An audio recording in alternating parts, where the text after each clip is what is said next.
அனைத்து மாணவர்களுக்கும் இனிய காலை வணக்கம்.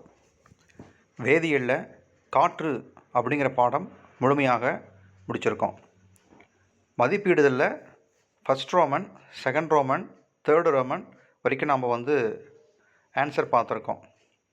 இதனுடைய தொடர்ச்சியை நாம் இப்போது பார்க்கலாம்.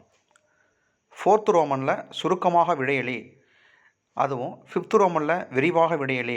இது வரைக்கும் நமக்கு இந்த காற்றுங்கிற பாடத்தினுடைய மதிப்பீடு முடியுது. இப்போ ஃபோர்த் ரோமனில் இருக்கக்கூடிய அந்த வினாக்களுக்கான விடைகளை நான் இப்போ சொல்கிறேன். அது என்ன ஆன்சர் எங்கே இருக்குங்கிறத உங்கள் புத்தகத்தில் இருக்குது. நீங்கள் நான் சொல்லும்போதே அதற்கான விடைகளை நீங்கள் குறித்து வச்சுக்கோங்க. சரி, முதலாவது கேள்வி, ஆக்சிஜனினுடைய இயற்பியல் பண்புகள் சிலவற்றை எழுதுகன்னு கொடுத்துருக்காங்க. ரெண்டாவது கேள்வியுமே அதுதான் ஆன்சர். ஆக்சிஜனுடைய இயற்பியல் பண்புகள் யாவை? அப்போது அந்த ரெண்டு கேள்விக்குமே நீங்கள் ஒரே ஆன்சரை தான் நீங்கள் எழுதணும். இது புத்தகத்திலே இருக்குது.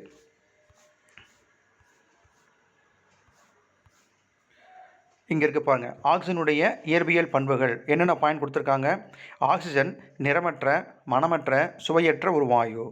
வெப்பம் மற்றும் மின்சாரத்தை எளிதில் கடத்தாது. ஆக்சிஜன் குளிர்ந்த நீரில் உடனடியாக கரையும். காற்றை விட இது கனமானது. இதில் முக்கியமான பாயிண்ட்டு, காற்றை விட கனமானது. அதிக அழுத்தம் மற்றும் குறைந்த வெப்பநிலைக்கு உட்படுத்த போது தான் அது திரவமாக மாறக்கூடிய தன்மை. இது எரிதலுக்கு துணை புரிகிறது. இத்தனை பாயிண்ட் கொடுத்துருக்காங்க. இதில் ரொம்ப முக்கியமான பாயிண்ட் அப்படின்னா முதலாவது பாயிண்ட், ஆக்சிஜன் ஒரு நிறமற்ற, மணமற்ற, சுவையற்ற வாயுங்கிறது ஒன்று. ரெண்டாவது, வெப்பம் மின்சாரத்தை எளிதில் கடத்தாது அப்படிங்கிறது. காற்றை விட கனமானது, இது எரிதலுக்கு துணை புரிகிறது அப்படிங்கிறது. ஸோ இது எரிதலுக்கு துணை புரியும் ஒரு வாயு. இதில் இந்த 4 பாயிண்ட்டும் ரொம்ப முக்கியம். ஸோ 2 மார்க்கில் கேட்டாங்கன்னா இது நீங்கள் கரெக்டாக நீங்கள் படித்து எழுதுங்க. சரி, அடுத்த கேள்வி என்ன கொடுத்துருக்காங்க. நைட்ரஜனுடைய பயன்கள். ஸோ நைட்ரஜனுடைய பயன்கள் இது உங்கள் புத்தகத்தில் இருக்குது பாருங்கள். நைட்ரஜன், அதாவது திரவ நைட்ரஜன் குளிர்சாதன பெட்டிகளில் குளிரூட்டியாக பயன்படுகிறது. சில வேதிவினைகள் நிகழ்வதற்கு தேவையான மந்தத்தன்மை, அதாவது வேதிவினை ஒரு மெதுவாக, மந்தமாக அப்படின்னு நடக்கும்போது இந்த நைட்ரஜன் வாயு பயன்படுத்துகிறாங்க. அமோனியா தயாரிப்பில் ஹேபர் முறை அதில் பயன்படுத்துகிறாங்க. ஸோ அமோனியா தயாரிப்பில் இந்த நைட்ரஜன் பயன்படுகிறது. இந்த முறை மூலம், அதாவது இந்த ஹேபர் முறை மூலம் தயாரிக்கப்படுகின்ற அமோனியா உரங்கள் தயாரிப்பிலும் நைட்ரிக் அமிலம் HNO3 சொல்லக்கூடிய நைட்ரிக் அமிலம் தயாரிக்கிறதுக்கும் பயன்படுகிறது. வாகனங்களில் பார்த்திங்கன்னா டயர்களில் நிரப்பதற்கு பயன்படுகிறது. இப்போ வாகனங்களில் டயரில் காற்று பிடிக்கிறாங்க இல்லையா, எல்லா பெட்ரோல் பங்க்லையும் பார்த்திங்கன்னா இப்போலாம் N2 அப்படிங்கிற வாயு போட்டிருப்பாங்க. அதுதான் நைட்ரஜன் வாயு. அதை நம்ம வாகனங்களில் டயர்களுக்கு நிரப்புகிறாங்க. வெப்பநிலைமானிகளில் உள்ள பாதரசம் ஆவியாகாமல் தடுப்பதற்கு பாதரசத்திற்கு மேல் வெற்றிடத்தை நிரப்ப இந்த நைட்ரஜன் வாயு பயன்படுகிறது. பலவிதமான வெடிபொருட்களாகிய TNT, அதாவது ட்ரை நைட்ரோடொலுவீன், நைட்ரோகிளிசரின், துப்பாக்கி வெடிமருந்து, இது எல்லாமே பார்த்திங்கன்னா நைட்ரஜனை அடிப்படையாக கொண்டு தான் இருக்கும். ஸோ இது எல்லா வெடிமருந்துகள் தயாரிப்படும் எல்லாத்துலேயுமே நைட்ரஜன் பயன்படுகிறது. உணவுப் பொருட்களை பதப்படுத்துவதற்கு, துருப்பிடிக்காத இரும்பு தயாரிக்கிறதுக்கு, தீ விபத்து போன்ற பேராபத்துகளை குறைக்கும் இடத்துல, வெப்பத்தினால் ஒளிரும் விளக்குகளை போன்றவற்றில் இந்த நைட்ரஜன் பயன்படுகிறது. இதில் ஏதாவது 5 பாயிண்ட் நீங்கள் நல்லா படித்து வச்சுக்கோங்க. 5 மார்க்கில் கேட்டாங்கன்னா 5 மார்க்கில் 5 மார்க்கு 5 பாயிண்ட் நீங்கள் கரெக்டாக எழுதணும். சரி, அடுத்த கேள்வி, அலோகங்களுடன் நைட்ரஜன் வினையை எழுதுங்க. அப்போது அந்த நைட்ரஜன் அலோகத்துடன் வினை புரிந்து என்ன விளைபொருளை குடிக்கிறதுங்கிறதுக்கான அந்த வினையை நீங்கள் எழுதணும். இங்கே இருக்க பாருங்கள். அலோகத்துடன் வினை, அலோகம் கூட்டல், அதாவது மேலே இருக்கிற அந்த பேராக எழுதுனா கூட என்ன செய்யலாம்னா அந்த வினையும் அந்த எடுத்துக்காட்டு நீங்கள் கரெக்டாக எழுதினாலும் கூட போதுமானது. அலோகம் கூட்டல் நைட்ரஜன் கிவ்ஸ், மேலே வெப்பங்கிறதுக்கான ஒரு அடையாளம், அதாவது முக்கோணம் போட்டிங்கன்னா தான் வெப்பப்படுத்துங்கிறது ரொம்ப முக்கியம். வெப்பப்படுத்தி நைட்ரஜனுடைய ஒரு சேர்வு நமக்கு கிடைக்கும். அப்போது அலோகத்துக்கு ஒரு எடுத்துக்காட்டு ஹைட்ரஜன், நைட்ரஜன் சேருது. ஸோ ஹைட்ரஜனும் நைட்ரஜனும் வேதி வினைக்கு உட்பட்டு வெப்பப்படுத்தப்படும் போது அது அமோனியா NH3 அப்படிங்கிற ஒரு வாயு நமக்கு ஒரு சேர்வு நமக்கு கிடைக்கிறது. இந்த வினையை நீங்கள் அப்படியே நீங்கள் எழுதணும். அடுத்த கேள்வி, உலக வெப்பமயமாதல் என்றால் என்ன? அடுத்தது, உலர் பனி என்றால் என்ன? அதனுடைய பயன் என்னன்னு கேட்குறாங்க. உலக வெப்பமயமாதல் இது பாருங்கள், பக்கம் 125வது பக்கத்தில் கீழே இருந்து பார்த்தீங்கன்னா உங்களுக்கு தெரியும். கீழே வந்து பார்த்தீங்கன்னா வளிமண்டலத்தில் இருக்கு பாருங்க. அங்கேருந்து நீ எழுதினா போதும். நல்லா நோட் பண்ணிக்கோங்க. வளிமண்டலத்தில் காற்று, அதான் நான் சுருக்கமாக சொல்கிறேன். வளிமண்டலத்தில் காற்று மாசுபடுத்திகளின் அளவு தொடர்ந்து அதிகரிச்சுட்டு இருக்கும். அப்போ வந்து இந்த பொல்யூஷன், ஏர் பொல்யூஷன் அப்படின்னு தொடர்ந்து அதிகரிச்சுட்டு போகிறதுனாலும் பசுமை இல்லை விளைவுன்னு சொல்லி படித்தோம் முன்னாடி. அந்த பசுமை இல்லை விளைவு அதிகமாகி புவியின் வாயுமண்டலம் வெப்பநிலை அதிகரித்தே போகும்போது உலக வெப்பமயமாதல் நடக்கிறது. இதுதான் உலக வெப்பமயமாதல் அப்படிங்கிறதுக்கான ஒரு 2 மார்க் கேள்வி நீங்கள் எழுதினா போதும். அது அடுத்தது பார்த்தீங்கன்னா என்ன கேட்டிருந்தாங்க, உலர்பனி அப்படிங்கிறது என்னன்னா கார்பன் டை ஆக்சைடு அப்படிங்கிறோம். ஸோ திட கார்பன் டை ஆக்சைடு மேலே பாருங்கள், கார்பன் டை ஆக்சைடு பயன்கள் இருக்குது பாருங்கள், அங்கே இருக்குது பாருங்கள். 2வது பாயிண்ட்டு, திட கார்பன் டை ஆக்சைடு உலர் பனிக்கட்டி எனப்படுகிறது. ஸோ உலர் பனிக்கட்டி என்பது என்ன அப்படின்னு கேட்டாங்க இல்லையா, அந்த 2வது பாயிண்ட் இன்றைக்கி வந்து அப்படியே எழுதணும். ஸோ உலர் பனிக்கட்டி என்பது திட கார்பன் டை ஆக்சைடு. இது இதனுடைய பயன் என்ன கேட்டாங்க, இதனுடைய பயன் பார்த்தீங்கன்னா குளிர்சாதன பெட்டிகளில் குளிரூட்டியாக பயன்படுகிறது. இதுதான் கடைசி கேள்விக்கான ஆன்சர். ஸோ இது வரைக்கும் பார்த்தீங்கன்னா உங்களுக்கு 4th ரோமன் முடிஞ்சது. அடுத்த கேள்வி பார்த்தீங்கன்னா 5th ரோமனில் விரிவாக விடையலில் 1வது கேள்வி, தெளிந்த சுண்ணாம்பு நீரின் வழியே கார்பன் டை ஆக்சைடு வாயுவை செலுத்தும் பொழுது என்ன நடக்கிறது, அதனுடைய சமன்பாட்டை தருக. அப்போது சுண்ணாம்பு நீரில் கார்பன் டை ஆக்சைடு செலுத்தக்கூடிய அந்த வினையை நீங்கள் எழுதணுங்கிறாங்க. இங்கே இருக்குது பாருங்கள், பக்கம் 124 மேலே பாருங்கள், சுண்ணாம்பு நீருடன் வினை. சுண்ணாம்பு நீருங்கிறது கால்சியம் ஹைட்ராக்சைடு. அப்போது இந்த வினையை நீங்கள் கரெக்டாக எழுதி அதுக்கான அந்த பேரை நீங்கள் எழுதணும். அப்போ கால்சியம் ஹைட்ராக்சைடோட CO2ங்கிறது கார்பன் டை ஆக்சைடு வினை புரிந்து CaCO3, நீங்கள் இது 2 பேராகவே எழுதுறது கரெக்டு. சுண்ணாம்பு நீரில் ஓரளவு கார்பன் டை ஆக்சைடை செலுத்தும் போது கரையாத கால்சியம் கார்பனேட், அதாவது CaCO3, இது கால்சியம் கார்பனேட் அப்படிங்கிற ஒரு விளைபொருள் நமக்கு வந்து உருவாகுது. கூடவே வாட்டர் H2Oவும் இருக்குது. அப்போது ஓரளவு கார்பன் டை ஆக்சைடு செலுத்தும் போது கரையாத ஒரு பொருள் அங்கே உருவாகுது, ஒரு சேர்மம், அது கால்சியம் கார்பனேட்.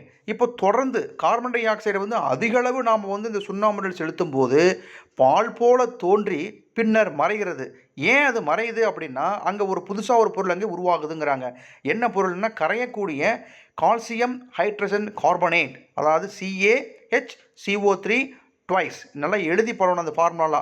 இது வந்து கால்சியம் ஹைட்ரஜன் கார்பனேட் அப்படிங்கிற ஒரு வேதிப்பொருள் அங்கே உருவாகிறதுனால தான் அந்த பால் போல நிறம் தோன்றி மறைவதற்கான காரணம் அப்படிங்கிறாங்க. ஸோ இந்த பேராவையும் அந்த வினையையும் நீங்கள் அப்படியே நீங்கள் எழுதணும். அடுத்த கேள்வி, இதெல்லாமே 5 மார்க் கேள்வி கேட்பாங்க. கீழ்கண்ட சேர்மங்கள் ஆக்சிஜனுடன் எரியும் போது உருவாகக்கூடிய விளைபொருள். ஒரு அட்டவணை கொடுத்துருப்பாங்க, நீங்கள் ஆக்சிஜனில் ப்ராப்பர்ட்டியில் பார்த்தீங்கன்னா உங்களுக்கு தெரியும். இங்கே இருக்குது பாருங்கள். ஸோ ஆக்சிஜனோட முதல்ல அறை வெப்பநிலையில் பொட்டாசியத்துடன் வினை புரிந்தால் பொட்டாசியம் ஆக்சைடு அப்படிங்கிறது உருவாகும். அடுத்தது மெக்னீசியத்தோடு வினை புரிந்தால், அதாவது வெப்பநிலை வந்து மெதுவாக வெப்பப்படுத்துதல். அப்போ மெக்னீசியத்தோட மெதுவாக வெப்பப்படுத்தும் போது மெக்னீசியம் ஆக்சைடு அப்படிங்கிறது உருவாகுது, அதாவது MgO. கால்சியத்தோட வந்து மெதுவாக வெப்பப்படுத்தல் நிகழ்ந்து கால்சியம் ஆக்சைடு CaO அப்படிங்கிற விளைபொருளை நமக்கு தருகிறது. அடுத்தது Fe இரும்பு. அதிகமான வெப்பநிலையில் தான் பார்த்தீங்கன்னா Feங்கிற இரும்பும் காப்பர் சில்வர், இது 3மே வெப்பநிலை அதிகமான வெப்பநிலையில் வினைபுரிந்து நமக்கு விளைபொருளை நமக்கு கொடுக்கிறது. Feனா இரும்பு, விளைபொருள் வந்து பார்த்திங்கன்னா குப்ரிக் அப்படின்னு போட்டிருக்காங்க, அது தப்பு. ஸோ என்ன சொல்லுது, இரும்பு ஆக்சைடுன்னு அர்த்தம். அதாவது Fe அப்படிங்கிறது வந்து பார்த்திங்கன்னா Fe3O4, அதாவது குப்ரிக் ஆக்சைடுங்கிற தவிர இரும்பு ஆக்சைடு தான் சரியானது. இந்த குப்ரிக்கை நீங்கள் அடிச்சுட்டு இரும்புன்னு பார்த்திக்கோங்க. சரி, அடுத்தது பார்த்திங்கன்னா காப்பரோட சேர்ந்து காப்பர் ஆக்சைடு CuO, சில்வரோட வினைபுரிந்து சில்வர் ஆக்சைடு Ag2O அப்படிங்கிற விளைபொருள் நமக்கு வந்து தருகிறது. இன்னொரு முக்கியமான விஷயம், Auனா தங்கம், Ptனா பிளாட்டினம். இதை 2தோட அதிக வெப்பப்படுத்தினாலும் ஆக்சிஜனோட வினை புரியாது. ஸோ இந்த அட்டவணையை நீங்கள் அப்படியே எழுதுறது தான் இதற்கான பதில். அடுத்த கேள்வி, 3வது கேள்வி, கீழ் காண்பவற்றுள் கார்பன் டை ஆக்சைடு எவ்வாறு வினை புரிகிறதுன்னு கேட்குறாங்க. பொட்டாசியத்தோட கார்பன் டை ஆக்சைடு வினை என்ன கிடைக்கும்? சுண்ணாம்பு நீர் நம்ம இப்போ தான் பார்த்தோம், அதாவது 1வது கேள்வி நம்ம பார்த்தோம். அடுத்தது வந்து சோடியம் ஹைட்ராக்சைடு வினை புரிகிறதுன்னு கேட்குறாங்க. எங்கே இருக்குது? ஃபஸ்ட்டு கார்பன் டை ஆக்சைடுடைய வேதி வினைகளுக்கு நாம் இப்போது போகணும். பாருங்கள், பக்கம் 123 மேலே கொடுத்துருக்காங்க பாருங்கள். ஏதாவது சோடியத்தோட வினைபுரிதல், அதாவது அவங்க வந்து பொதுவாக உலோகத்துடன் கொடுத்துருக்காங்க. கீழே வந்து அந்த வினையை மட்டும் நோட் பண்ணிக்கோங்க. NAங்கிறது சோடியம். ஸோ சோடியத்தோட கார்பன் டை ஆக்சைடு வினை புரிந்து Na2CO3 சோடியம் கார்பனேட் அப்படிங்கிற விளைபொருள் கிடைக்கும், கூட்டல் கார்பன் கிடைக்கும். அப்போது சோடியம் கார்பனேட் அப்படிங்கிறோம், கார்பன் நமக்கு கிடைக்கக்கூடியது சோடியத்தினுடைய வினை. மெக்னீஷியம் தேவையில்லை, அவங்க கேட்குறது சோடியத்தோட வினை புரியுறது மட்டும்தான் கேட்டிருக்காங்க. அந்த வினை கீழே பேர் என்ன எழுதணும், சோடியம் கூட்டல் கார்பன் டை ஆக்சைடு என்ன கிடைக்கிறது, சோடியம் கார்பனேட் கூட்டல் கார்பன் அப்படிங்கிறத வினையை அப்படியே எழுதி கீழே அந்த பேரை மட்டும் எழுதினால் போதுமானது. அடுத்து என்ன கேட்குறாங்க, சுண்ணாம்பு நீருடன் வினை நம்ம இப்போ தான் பார்த்தோம். 4வது பாயிண்ட் நீங்கள் அந்த பேராவை நீங்கள் அப்படியே எழுதணும். 3வது என்ன கேட்குறாங்க, சோடியம் ஹைட்ராக்சைடுடன் வினை இங்கே கொடுத்துருக்காங்க. சோடியம் ஹைட்ராக்சைடுங்கிறது காரம், CO2 கார்பன் டை ஆக்சைடுங்கிறது அமிலம். ஸோ காரமும் அமிலம் வினை புரிந்து உப்பு உருவாகும், அதாவது நடுநிலையாக்கல் வினைங்கிறது நீங்கள் படிச்சிருப்பீங்க 7th அதே தான் கொடுத்துருக்காங்க.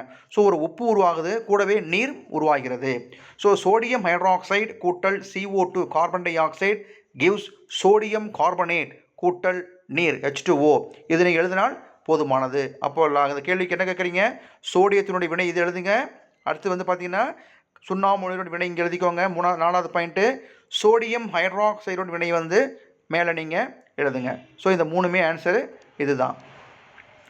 அடுத்தது பார்த்தீங்கன்னா அமில மழையினுடைய விளைவுகள் யாவை, எவ்வாறு தடுக்கலாம். ஸோ முதல்ல அமில மழைனா என்னன்னு அப்படிங்கிறத சொல்லணும். அமில மழையினுடைய விளைவுகள், அமிலமழை பிழிஞ்சால் என்னென்ன பாதிப்புகள் ஏற்படும் அப்படிங்கிறத மெயினாக சொல்லணும். 2வது அதை எப்படி தடுக்கலாம், அமிலமழை வராமல் தடுப்பதற்கான வழிமுறைகள் என்னன்னு கேட்குறாங்க. ஒரு மிக மிக முக்கியமான கேள்வி, இந்த பாடத்தில் ரொம்ப முக்கியமான கேள்வி அமிலமழை.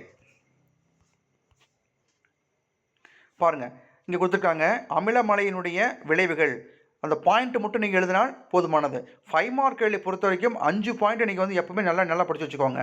சரி, மனிதர்களுடைய கண்களிலும் தோள்களிலும் ஏற்பட்டால் எரிச்சலை உண்டாக்கும், விதை முளைத்தலையும் அதனுடைய வளர்ச்சியையும் தடை செய்யும், மண்ணின் வளத்தை மாற்றுவதோடு, அது மண்ணின் வளமை கெட்டு போயிடும், தாவரங்களையும் நீர்வாழ் உயிரினங்களையும் அழிச்சிடும், அதாவது அமிலமழை பொழிந்தால், கட்டிடங்கள் மேலேயும் பாலங்கள் மேலேயும் பட்டுச்சுன்னா அரிப்பிற்கு காரணமாக அமையும். ஸோ அரிச்சிடும்.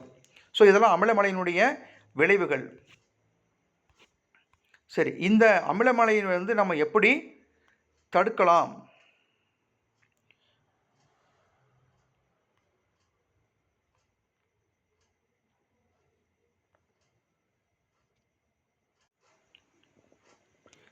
அடுத்தது பாருங்கள், அமிலமழையை தடுக்கிறதுக்கான வழிமுறைகள் கொடுத்துருக்காங்க. இப்போ அமிலமழையினால் ஏற்படக்கூடிய விளைவுகள் நம்ம பார்த்தோம். இதை எப்படி தடுக்கலாம். முதல் பாயிண்ட், பெட்ரோல் டீசல் போன்ற படிம எரிபொருளினுடைய பயன்பாட்டை குறைக்கணும். ஏன்னா பெட்ரோலை எரிக்கும் பொழுதும் டீசலை எரிக்கும் பொழுதும் வரக்கூடிய அந்த நச்சு வாயுக்களில் சல்ஃபர் ஆக்சைடுகள், நைட்ரஜனுடைய ஆக்சைடுகள் இருக்கும். இந்த 2 ஆக்சைடு தான் மிக முக்கியமான பாதிப்பை ஏற்படுத்தக்கூடியவைகள். இப்போ வளிமண்டலத்தில் போய் நீர் மூலக்கூறு வினைபுரிந்து, அதாவது மழைநீரில் கரைந்து அமிலங்களாக மாறி பூமியில் விழுது. இதுதான் அமிலமழை அப்படின்னு சொல்லுவோம். அப்போது அதனுடைய பயன்பாட்டை என்ன செய்யணும், குறைக்கணும் அப்படிங்கிறாங்க. அழுத்தப்பட்ட இயற்கை வாயு, அதாவது கம்ப்ரஸ்டு நேச்சுரல் கேஸ் சொல்லக்கூடிய இந்த சிஎன்ஜி கேஸை நம்ம பயன்படுத்தணும். ஏன்னா அதில் பாதிப்பு கம்மி. மாற்று எரிபொருளை பயன்படுத்தணும். அதாவது இந்த பெட்ரோல் டீசல் இதெல்லாம் பயன்பாடுறதுக்கு பதிலாக வேறு ஏதாவது எரிபொருளை பயன்படுத்தலாம். அதாவது மின்சாரத்தின் மூலியமாகவோ, இல்லை பயோடீசலை பயன்படுத்தியோ, தாவர எண்ணெய்களை பயன்படுத்தியோ, இல்லை காற்றாலை பயன்படுத்தியோ, சூரிய ஆற்றலை பயன்படுத்தி, இது மாதிரி மாற்று எரிபொருள் இருக்கு இல்லையா, அதை பயன்படுத்த நம்ம அதிகப்படுத்தணுங்கிறாங்க. தொழிற்சாலை கழிவுகளை பாதுகாப்பான முறையில் வெளியேற்றணுங்கிறாங்க. அப்போ தொழிற்சாலை வரக்கூடிய அந்த நச்சு கழிவுகளை சரியான முறையில் என்ன செய்யணும், பாதுகாப்பான முறையில் நம்ம வெளியேற்றணும். இது மாதிரி செஞ்சோம்னா அமிலமழையை வராமல் நம்மளால் தடுக்க முடியும். மிக மிக முக்கியமான ஒரு 5 மார்க் கேள்வி, அதாவது அமிலமழையினுடைய விளைவுகள், அமிலமழையை தடுக்கக்கூடிய வழிமுறைகள் அப்படிங்கிறது. ஸோ இதோடு நமக்கு பார்த்திங்கன்னா இந்த 4th ரோமன் அப்படிங்கிறதும் 5th ரோமன் அப்படிங்கிறதும் முழுமையாக முடிஞ்சிருக்கு. இது வரைக்கும் இந்த பாடத்துக்கான மதிப்பிடுதல் போதும். சரி, இதனுடைய தொடர்ச்சி நம்ம அடுத்த வகுப்பில் பார்க்கலாம். நன்றி.